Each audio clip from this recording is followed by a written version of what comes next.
If you love your car but don't understand its insides, then this one's for you. Let's dive into the magic of the fuel pump. So, what exactly is a fuel pump? It's a small but powerful device that pushes fuel from your gas tank to the engine. Without it, your car would be going nowhere fast. There are two main types of fuel pumps, mechanical and electric. Mechanical pumps are found in older cars, powered by the engine itself. Electric pumps, on the other hand, are common in modern cars and are usually located inside the fuel tank.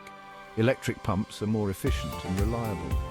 They use a small motor to create pressure, ensuring your engine gets the right amount of fuel.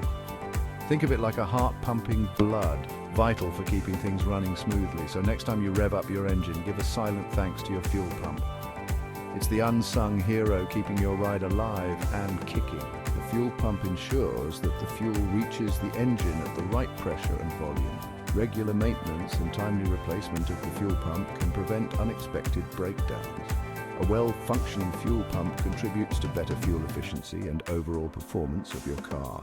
So, the next time you fill up your gas tank, remember the crucial role of the fuel pump. It's a small component, but it plays a big part in keeping your car running smoothly and efficiently. Appreciate the engineering marvel that is the fuel pump and enjoy your ride with confidence.